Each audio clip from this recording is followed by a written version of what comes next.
நற்செய்தி 13ஆம் அதிகாரம். நான் அனுப்புகிறவரை ஏற்றுக்கொள்பவர் என்னையே ஏற்றுக்கொள்கிறார். என்னை ஏற்றுக்கொள்பவர் என்னை அனுப்பினவரையே ஏற்றுக்கொள்கிறார் என உறுதியாக உங்களுக்கு சொல்லுகிறேன். இயேசுவும் அவரை காட்டிக் கொடுப்பவனும். இப்படி சொன்ன பின் இயேசு உள்ளம் கலங்கியவராய், உங்களுள் ஒருவன் என்னை காட்டிக் கொடுப்பான் என உறுதியாக உங்களுக்கு சொல்லுகிறேன் என்று திட்டவட்டமாக கூறினார். யாரை பற்றி அவர் இப்படி கூறினார் என்று தெரியாமல் சீடர்கள் குழப்பமுற்று ஒருவரை ஒருவர் நோக்கினார்கள். இயேசுவின் சீடருள் ஒருவர் அவர் அருகில் அவர் மார்பு பக்கமாய் சார்ந்திருந்தார்.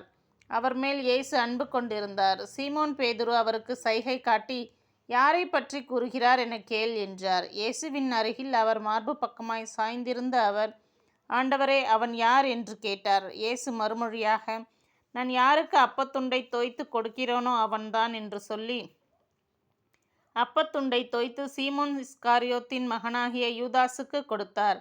அவன் அப்பத்துண்டை பெற்றதும் சாத்தான் அவனுக்குள் நுழைந்தான். இயேசு அவனிடம், நீ செய்யவிருப்பதை விரைவில் செய் என்றார். இயேசு ஏன் அவனிடம் இப்படி கூறினார் என்பதை பந்தியில் அமர்ந்திருந்தோர் யாரும் புரிந்து கொள்ளவில்லை.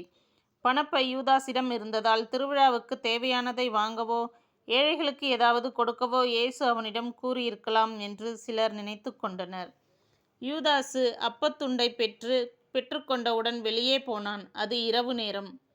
புதிய கட்டளை. அவன் வெளியே போன பின் இயேசு, இப்போது மானிட மகன் மாட்சி பெற்றுள்ளார். அவர் வழியாக கடவுளும் மாட்சி பெற்றுள்ளார்.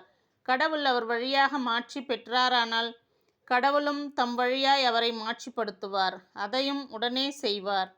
பிள்ளைகளே, இன்னும் சிறிது காலமே உங்களோடு இருப்பேன்.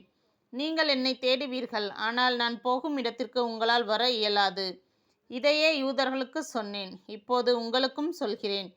ஒருவர் மற்றவரிடம் அன்பு செலுத்துங்கள் என்னும் புதிய கட்டளையை நான் உங்களுக்கு கொடுக்கிறேன்.